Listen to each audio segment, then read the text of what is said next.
honor and a pleasure to be with you all today. Of course, I want to start by thanking Hannah and Michael for their wonderful introduction. And I want to recognize all of the other outstanding student leaders who have graced us with their words today. I'm so proud of you all. I also want to thank the governors, the tribal leaders, elders, the Board of Trustees, along with the superintendent, and your amazing principal, your teachers and staff. I wish I could meet you all. I wish I could spend a whole week with you. I also want to thank the Tewa dancers who performed for us today. Absolutely.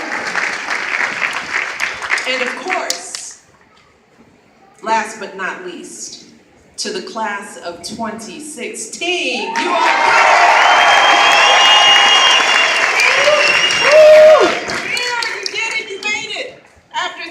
long afternoons and late nights studying for exams, writing papers, after countless hours preparing to present your senior honors projects to your communities, after all those jalapeno nachos you ate at the EAC. Yes, I heard about that. You did it. You're here. You made it. And we are all so very, very proud of you. I love you all so much. And today I want just to take a moment, once again, to look around this beautiful auditorium at the people who helped you on your journey. Your families and friends, everyone in your school and your communities, all the people who pushed you and poured their love into you and believed in you, even when you didn't believe in yourself sometimes. Today is their day too, right? So let's, graduates, give them a big old loud shout out and love to our families. Thank you all. Yes! And that's actually where I want to start today, with family, in particular with my own family. I want to tell you about the people who came before me and how they made me who I am today. I am the great-great-granddaughter of Jim Robinson, who was born in South Carolina, lived as a slave, and is likely buried in an unmarked grave on the plantation where he worked.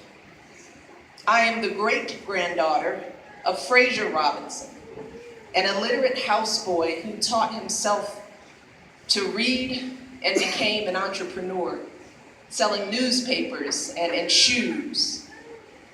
I am the granddaughter of Frazier Robinson Jr., who left the only life he'd ever known to move his family north, seeking a place where his children's dreams wouldn't be so limited by the color of their skin. And I am the daughter of Frazier Robinson III and Marion Robinson, who raised me and my brother in a tiny apartment on the south side of Chicago, just upstairs from my elderly great aunt and uncle, who my parents cared for, and just blocks away from our extended family, a host of grandparents and aunts and uncles and cousins who were always in and out of each other's homes and lives, sharing stories and food and talking and laughing for hours. And while my parents were products of segregated schools, and neither of them had an education past high school, they knew with every bone in their bodies that they wanted their kids to go to college. That was their mission from the day we were born. So my mother volunteered at our school so that she could make sure we were taking our studies seriously. And my father worked as a pump operator at the city water plant, saving every penny for our college tuition. And when my father was diagnosed with multiple sclerosis, a disease that affected his muscles and made it hard for him to walk and even dress himself in the morning, I remember he hardly ever missed a day of work, no matter how sick he was.